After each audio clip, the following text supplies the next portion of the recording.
Hi అండి, welcome back to biryani పొట్లం cooking channel. తాజాగా ఇలాంటి ఆకుకూరని తెచ్చుకొని అప్పటికప్పుడు కడిగి నీట్గా ఇలా చేసుకొని ఒక్కసారి తింటే పోషకాలే కాదండి, పుష్కలంగా ఆరోగ్యం బాగుంటుందండి. అప్పటికప్పుడు ఎలాంటి టాబ్లెట్లు మింగకుండా మనకి నెలంతా ఆరోగ్యంగా ఉన్నామనుకో అంతకంటే మహాభాగ్యం ఎక్కడుంటుందండి. ఇలా సింపుల్గా ఎప్పుడు ఒకేలాంటి రెసిపీ కాకుండా నా స్టైల్లో ఒక్కసారి ఇలా ట్రై చేయండి. ట్రై చేసే ముందు మన వీడియో స్కిప్ చేయకుండా చివరి వరకు చూసేయండి. ఇలా మన ఛానల్ని మొదటిసారి చూస్తున్నట్లయితే సబ్స్క్రైబ్ చేసుకోండి. ఇలా వేడివేడి అన్నంలో అయినా రోటీలో అయినా ఎలాంటి బ్రేక్ఫాస్ట్లో అయినా పుష్కలంగా తినేయొచ్చు. కంటి చూపుకి ఒంటికి చాలా చాలా మంచిదండి. ఇలా తాజాగా ఉన్న ఎర్రి తోటకూరని ఇలా తెచ్చుకోవాలండి. దగ్గరున్న సూపర్ మార్కెట్లో కానీ రైతు బజార్లో కానీ చక్కగా దొరుకుతుంది. ఇలా ఫ్రెష్గా ఉన్న అప్పటికప్పుడు ఎర్రి తోటకూరని తెచ్చుకొని ఇలా కాడలు లేతగా ఉన్నాయి తెచ్చుకొని అప్పటికే మనకి ఆరోగ్యానికి చాలా చాలా మంచిదండి. ముందే వర్షాకాలం కదా, ఇసుక ఎక్కువ ఉంటుందండి. ఇలా ఇసుక ఎక్కువ ఉన్నదాన్ని ఇలా కాడలు చక్కగా కట్ చేసుకోవాలండి. ఇలా చూడండి, లేతగా ఉన్న ఎర్ర తోటకూరని ఒక బౌల్లో వాటర్ తీసుకొని దాంట్లోనే తెల్లుప్పు దొడ్డుప్పు వేసేసుకోవాలండి.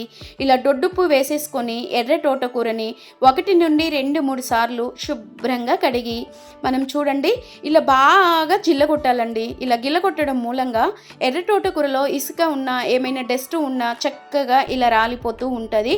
2-3 సార్లు నీట్గా కడిగిన తర్వాత చిల్లుల గిన్నెలో 2-3 నిమిషాలు ఆరపెట్టుకున్న తర్వాత ఒక పెద్ద కత్తి తీసి ఇలా కోసేయండి. లేదంటే వీలపీట ఉంటే చక్కగా కోసేసుకోండి.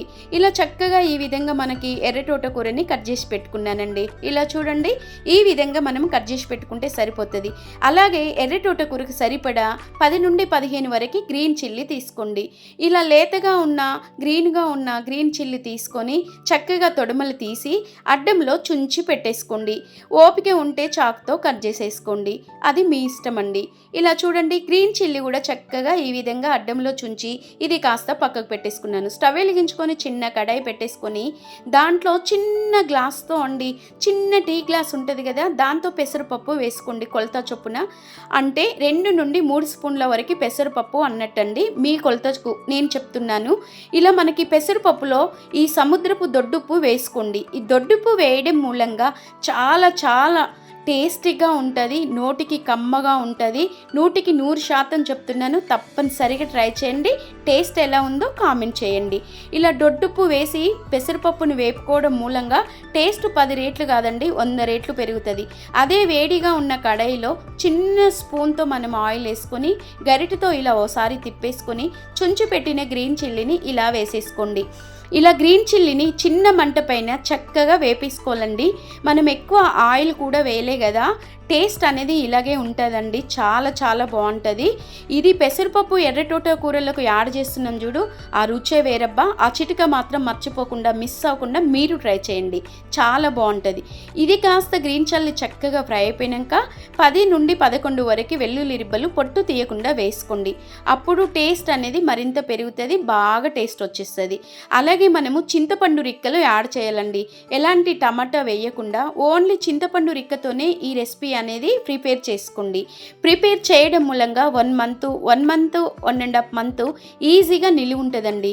ఇది కాస్త ఫ్రై అయిపోయాక అది కూడా చల్లార పెట్టేసుకోండి పక్కకి.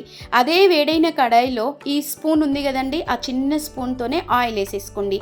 ఎర్ర తోటకూరలో పోషకాలు ఎక్కువ ఉంటాయి కనుక తక్కువ ఆయిల్తోనే ప్రిపేర్ చేసుకోండి. టేస్ట్ అనేది ఆరోగ్యానికైనా ఎలాంటికి మనకి ఏమి రోగాలు లేకుండా చక్కగా వారానికి 4 సార్లు తింటే ఎలాంటి గోలిబిల్లలు కానీ టాబ్లెట్లు కానీ వేసుకోకుండా చాలా ఆరోగ్యానికి మంచిదండి. ఇలాంటి ఎర్ర తోటకూర నెలకు 10 సార్లు తిన్నా ఏమీ కాదండి. ఇలా చూడండి, లేత కాడలున్న ఎర్ర తోటకూరని చక్కగా ఈ విధంగా ఫ్రై చేసుకోండి. ఇలా ఫ్రై చేసిన తర్వాత ఉండి లేనట్టు చిటికెడంతా పచ్చ పసుపు వేసేసుకోండి. చిటికెడంత పసుపు కూడా వేసుకొని ఎర్ర తోటకూరని చక్కగా ఈ విధంగా వేపేసుకోండి. తెల్ల తోటకూర చేయొచ్చు కదా అక్క అంటారు.